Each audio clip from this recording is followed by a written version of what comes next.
तो प्रधानमंत्री नरेंद्र मोदी ने कहा कि सीका किस तरह से महत्वपूर्ण है, दोनों देशों की जो मजबूत साझेदारी है उसे आगे बढ़ाने के लिए। इसके साथ बेहद महत्वपूर्ण प्रधानमंत्री मोदी ने ये भी कहा कि 1+1 2 होता है, लेकिन 1 के साथ जब 1 उसके बराबर मिलता है तो दोनों मिलकर 11 बन जाते हैं। और भारत और ऑस्ट्रेलिया के संबंध जो हैं इसी दिशा में आगे बढ़ रहे हैं, इसी तरह से मल्टीप्लाई हो रहे हैं। हमारे संवाददाता अरुण शर्मा मेलबर्न से इस वक्त हमारे साथ जुड़े हुए हैं और ज़्यादा जानकारी के साथ। अरुण, अगर देखें प्रधानमंत्री के संबोधन को तो किस तरह से जो प्रमुख टेकअवेज है उन्हें बताना चाहेंगे। प्रधानमंत्री ने कहा कि टेस्ट मैच की तरह जो ये संबंध है वो एक लंबी और गहरी साझेदारी है। बिल्कुल, टेस्ट मैच की तरह से उन्होंने बताया कि भारत और ऑस्ट्रेलिया की साझेदारी है जो काफी लंबी चलती है, और जब डिसीजंस लेने की बारी आती है दोनों देशों के बीच में किसी पॉलिसी को लेके या किसी अग्रीमेंट या कोऑपरेशन को लेके, तो जैसे T20 में फटाफट जो गेम होता है वैसे ही इस तरह के डिसीजन लिए जाते हैं। तो ये क्रिकेट एनालॉजी को यूज करके उन्होंने इस बात को साबित कर दिया कि भारत और ऑस्ट्रेलिया के रिश्ते काफी कॉम्प्लीमेंट्री नेचर है।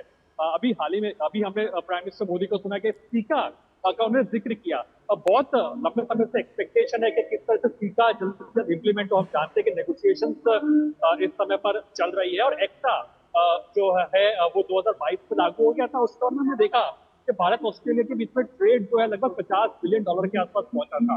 लेकिन आज रमा मैं आपको बता दूं कि अब हमने देखा कि डिफेंस को लेकर के कई बड़े टेकअवेज निकल करके आए हैं। मतलब प्राइम मिनिस्टर मोदी के विजिट की बात की जाए, एक डेडिकेटेड कॉरिडोर बनाने की बात चल रही है, वो भारत और ऑस्ट्रेलिया मिलकर बनाएंगे, जिसमें फोकस होगा कि कैसे स्टार्टअप जो होते हैं हमारे देश के, एमएसएमईज होती है वो उसका पार्ट हो, और एक तरह से इनोवेशन को कैसे बल दिया जाए। जैसे डिफेंस की बात आती है उस बात पर फोकस है। क्रिटिकल मिनरल एक इंपॉर्टेंट सेक्टर है जिस पर दोनों देश आगे आते दिखाई दे रहे हैं। साथ ही साथ एनर्जी डाइवर्सिफिकेशन भारत काफी ज्यादा कर रहा है। ऐसे में न्यूक्लियर एनर्जी के लिए जो यूरेनियम सप्लाईज चाहिए होता है, उस दिशा के अंदर हिस्टोरिक डील भारत और ऑस्ट्रेलिया इस दिशा में आगे बढ़ रहे हैं। आज के तमाम अखबार आप देखेंगे तो पाएंगे यूरेनियम को लेकर के काफी चर्चा है, because Australia 4th largest producer है यूरेनियम का। तो भारत एनर्जी डाइवर्सिफिकेशन कर रहा है। भारत 100 गीगावाट तक अपनी कैपेसिटी को बढ़ाना चाहता है। तो यूरेनियम की बात, न्यूक्लियर की बात की जाए, उसके ग्रीन एनर्जी का एक मिक्स माना जाता है। तो उस लिहाज से ऑस्ट्रेलिया एक बहुत इंपॉर्टेंट पार्टनर हो सकता है। लेकिन रमा, यहाँ से beyond diplomacy, beyond defence end of course critical mineral sector, अब जो बारी है वो है इंडियन डायस्पोरा की। मैं आपको यहाँ एक छोटी सी बात बता दूं रमा के, आज का दिन जो मेलबर्न में है काफी ठंडा दिन है। इस पूरे सीजन का आप कह सकते हैं मेलबर्न के अंदर काफी सबसे ठंडा दिन कह सकते हैं, बहुत ठंड है। लेकिन यहाँ पर जो लोगों के जोश है वो एक तरह से काफी ऊंचाई पर है, काफी हाई पर है। तो ये दर्शाता है कि रॉकस्टार वेलकम देने के लिए मेलबर्न तैयार है।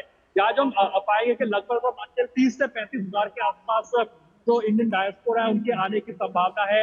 ये वही ग्राउंड है रमा जहाँ पर टेलर स्विफ्ट ने परफॉर्म किया है, लेडी गागा ने परफॉर्म किया है, एंड ऑफ कोर्स हमने देखा कि जो कोल्ड प्ले होते हैं वो भी कई बार इसी ग्राउंड पर हुए हैं, जो मार्वल स्टेडियम की हम बात करते हैं। और विक्टोरिया वो स्टेट है जहाँ सबसे ज्यादा इंडियन जो कम्युनिटी है वो यहाँ रहते हैं। पूरे ऑस्ट्रेलिया के अंदर लगभग 4 से 5 लाख की आबादी बताई जाती है। तो एक तरह से एक रॉकस्टार वेलकम अवेट कर रहा है प्राइम मिनिस्टर नरेंद्र मोदी का। एक और इंटरेस्टिंग फैक्ट है यहाँ पर रमा के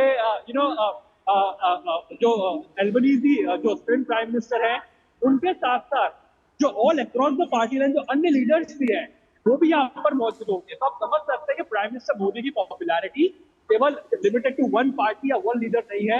all across the party line उनको पसंद किया जाता है, और वो भी यहाँ होंगे जब प्राइम मिनिस्टर नरेंद्र मोदी का संबोधन आज होगा मेलबर्न मीट मोदी कार्यक्रम के अंदर। फिलहाल यहाँ पे आपको मेरे पीछे आवाज आ रही होगी, कई तरह के सांस्कृतिक कार्यक्रम चलते हैं, गुजराती हो, तमिल हो, तेलुगु हो, कन्नड़ हो, नॉर्थ ईस्ट स्टेट के जो गीत है, सांस्कृतिक गलतियां हैं वो यहाँ पर देखने को मिल रही है। जो मेरे पीछे आप देख सकते हैं स्टेडियम एक तक 50 भर चुका है अपेरेंटली इस समय पर। हम लोग भी जब मेलबर्न में मार्बल स्टेडियम की तरफ बढ़ रहे थे, ट्रैफिक जैम का सामना हमें भी करना पड़ा था, काफी डिले के साथ में यहाँ पर हम पहुंच पाए थे। लेकिन हाँ, इस बात को हम समझ सकते हैं कि एक्साइटमेंट काफी ज्यादा, एक फेस्टिविटी का माहौल यहाँ ऑस्ट्रेलिया के अंदर है, मेलबर्न के अंदर है। 2023 के अंदर जब प्राइम मिनिस्टर मोदी ने सिडनी के अंदर डायस्पोरा इवेंट किया था, तब ऑस्ट्रेलियन प्राइम मिनिस्टर कहते हैं कि prime minister Narendra Modi is the boss, उस समय पर स्पेशल ट्रेन भी चलाई गई थी मेलबर्न से लेकर के सिडनी तक। लेकिन आज मेलबर्न वाले कह रहे हैं कि आज हम ऐसा स्वागत करेंगे कि सिडनी वाले भी याद रखेंगे कि ऐसा स्वागत हम लोगों ने किया है। इनफैक्ट स्पेशल बिल्कुल। फ्लाइट्स को भी चलाया गया है सिडनी से लेकर के मेलबर्न तक। तो एक तरह से काफी मैसिव एक्साइटमेंट है यहाँ मेलबर्न के अंदर प्राइम मिनिस्टर नरेंद्र मोदी के एक ग्रैंड वेलकम के लिए। और उसी के रनअप के अंदर यहाँ पर कई सारे कल्चरल इवेंट्स हैं, जो जो सांस्कृतिक झलकियां है वो यहाँ पर देखने को मिल रही है। बिल्कुल, आपके पीछे ये दृश्य साफ तौर पर अरुण दिखाई दे रहे हैं। बिल्कुल ये दृश्य दिखाई दे रहे हैं और जो ये इतना उत्साह है इसकी वजह भी आपसे जानना चाहेंगे। जो इंडियन डायस्पोरा है किस तरह से जो भारत की सॉफ्ट पावर है उसको मजबूत करता है और दोनों ही देशों में जिस तरह से जो एक स्वाभाविक संबंध रणनीतिक साझेदारी का रूप लिए हैं उसमें इंडियन डायस्पोरा की इस सॉफ्ट पावर की कितनी मजबूत स्थिति है और क्या कुछ इसका महत्व है ये भी आपसे समझना चाहेंगे। और साथ ही पीएम अल्बनीज ने जिस तरह से कहा कि भारत ऑस्ट्रेलिया संबंध जिस तरह से प्रधानमंत्री नरेंद्र मोदी की लीडरशिप में लगातार मजबूत हुए हैं उसमें प्रधानमंत्री का विजन और उनकी जो पर्सनल एंगेजमेंट है उसका बहुत बड़ा महत्व है, तो वो भी आपसे समझना चाहेंगे। तो सवाल को दो पार्ट में मैं डिवाइड कर देता हूँ। पहला कि डायस्पोरा में क्यों आखिरकार इतना एक्साइटमेंट है। देखिए मेलबर्न एक तरह से मल्टी कल्चरल सिटी कही जाती है यहाँ पर ऑस्ट्रेलिया के अंदर। और यहाँ पर लोग कहते हैं कि मेलबर्न एक तरह से कैपिटल इंडियन कैपिटल कहते हैं लोग ऑस्ट्रेलिया का, जहाँ पे इंडियन सबसे ज्यादा बसते हैं। इनफैक्ट मेलबर्न जो शहर है वो एक लिटिल इंडिया प्रोजेक्ट को भी इम्प्लीमेंट कर रहा है, जहाँ पर इंडिया की कल्चरल कनेक्ट को एस्टैब्लिश किया जाएगा। कल्चरली जो इवेंट्स होते हैं वो लिटिल इंडिया जो प्रोजेक्ट है यहाँ पर उसके अंदर होते हुए दिखाई देंगे। तब मैचेस होते हैं और या फिर जब सांस्कृतिक कार्यक्रम होते हैं, होली या दिवाली सेलिब्रेट की जाती है, तो वो एक तरह से जो लिटिल इंडिया प्रोजेक्ट है उसके तहत यहाँ पर सेलिब्रेट करते दिखाई देंगे।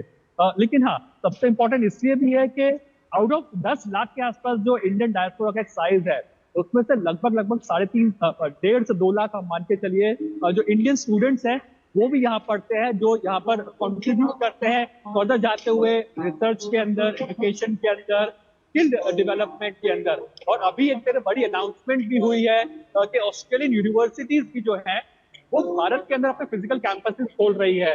डीकन यूनिवर्सिटी एक बड़ा नाम है, लेकिन हाँ कई सारे ऑस्ट्रेलियन यूनिवर्सिटीज की कई सारे इंडियन स्टूडेंट्स की पहली पसंद होती है कि ऑस्ट्रेलिया में जाए, वहाँ पे स्टडी करें, तो वो भी यहाँ पर उनके लिए एक आसानी के साथ वो यहाँ आ सके, इनके लिए मोबिलिटी को इजी बनाया जा सके, इस बात पर भी फोकस किया जा रहा है। डायस्पोरा नो डाउट बहुत ही एक्साइटेड है। इनफैक्ट हमारी कुछ देर पहले जो कई सारे जो टॉप बिजनेस जो लीडर्स है, कॉर्पोरेट लीडर्स है, उनसे भी बातचीत हुई थी। उन्होंने प्राइम मिनिस्टर मोदी की लीडरशिप को बहुत इंस्पिरेशनल बताया था और साफ तौर पर कहा था कि ये प्राइम मिनिस्टर मोदी जब यहाँ ऑस्ट्रेलिया में आए हैं तो एक तरह से ये विन विन डील है दोनों ही देशों के लिए। बिकॉज ऑस्ट्रेलिया को यहाँ एक तरफ एक बड़ा इंडिया का एक बड़ा मार्केट मिलता है, तो भाई दूसरी तरफ इंडियन एक्सपोर्टर्स हो गए, इंडियन कम्युनिटी को भी अपने जैसा एक कंट्री मिलती है जो कि टेक्नोलॉजिकली आगे है। क्रिकेट नो डाउट दोनों ही देशों को कनेक्ट करता है, इंडियन डायस्पोरा दोनों ही देशों को कनेक्ट करते हैं, ये इंपॉर्टेंट पिलर है। लेकिन यहाँ पर क्रिकेट के अलावा भी स्पोर्ट्स को कहीं ना कहीं कैसे साथ में कोलैबोरेट किया जा सके, एकता पाया जा सके, स्पोर्ट्स इंफ्रा की बात आती है, स्पोर्ट्स कोऑपरेशन की बात आती है, उस दिशा के अंदर दोनों देश आगे आते दिखाई दे रहा है। तो नो डाउट भव्य स्वागत के लिए एक तरह से यहाँ मेलबर्न तैयार है प्राइम मिनिस्टर नरेंद्र मोदी का वेलकम करने के लिए। और इंडियन कम्युनिटी, रमा मैं आपको बता दूं, यहाँ पर उनकी अलग अलग छोटी छोटी एक सबसेट से कम्युनिटी है। किसी का गुजरात एसोसिएशन है, कोई तमिल एसोसिएशन से बिलोंग करता है, लेकिन आज सब अपने आप को कह रहे हैं कि हम यहाँ पे मिनी इंडिया को पेश कर रहे हैं। और इनफैक्ट जब गुजराती डांस हो रहा है तो उसमें भी आप आ रहे हैं, फ्यूजन काफी तरह देखने को मिल रहा है आपके अंदर। तो एक तरह से ये एक बड़ा मैसेज भी दिया जा रहा है कि जो यूनिटी इन डाइवर्सिटी है, जो कहते हैं कि अनेकता में भी एकता है, उसको कहीं ना कहीं भारत ऑस्ट्रेलिया के हिस्टोरिक मार्वल स्टेडियम से डिस्प्ले करता दिखाई दे रहा है। बिल्कुल, वो साफ तौर पर अरुण नजर आ रहा है और ये उत्साह जो है इसलिए भी जो है बहुत ज्यादा बढ़ता हुआ दिखाई दे रहा है क्योंकि प्रधानमंत्री मोदी के नेतृत्व में जिस तरह से इंडियन डायस्पोरा की आवाज मजबूत हुई है, विश्व के लगभग हर देश में देखिए जहां भी प्रधानमंत्री जाते हैं एक मिनी इंडिया वहां पर दिखाई देता है। डायस्पोरा की ये मजबूती हमारे देश की अर्थ शक्ति को बढ़ाने में कितनी बड़ी योगदान भूमिका निभाती है, कितना बड़ा इनका महत्व होता है, ये भी आपसे समझना चाहेंगे। बिल्कुल रामा, बिल्कुल आप बिल्कुल सही कह रहे हैं। देखिए यहाँ पर एक तरह से मैं आपको बता दूं कि मेरे पीछे भी आप देख सकते हैं कि जो यहाँ इंडियन कम्युनिटी है वो एक तरह से बड़ी तादाद में यहाँ पर मौजूद है। और काफी इंपॉर्टेंट बात पर ये भी है कि एक तरह से यहाँ पे जो कल्चरल इवेंट्स है वो काफी ज्यादा हमें देखने को मिल रहे हैं। यहाँ पर हम देख सकते हैं कि पीछे देखिए जो जम्मू कश्मीर है उनका भी यहाँ पे एक तरह से जो कल्चरल इवेंट है वो यहाँ पर होता हुआ दिखाई दे रहा है। तो यहाँ पर देखिए मैं आपको यही बताने की कोशिश कर रहा हूँ कि यहाँ पर जो इवेंट है पूरी तरह से अपने आप कह सकते हैं कि जो पूरे जोश है वो एक तरह से पूरी तरह से हाई है। और ये देखिए यहाँ पर मैं आपको ये दिखाने की कोशिश कर रहा हूँ कि जो कल्चर पे आप देख सकते हैं कि जम्मू हो गया, पंजाब हो गया, या फिर जो अन्य जो स्टेट्स हैं वो यहाँ पर अपने अपने जो कल्चर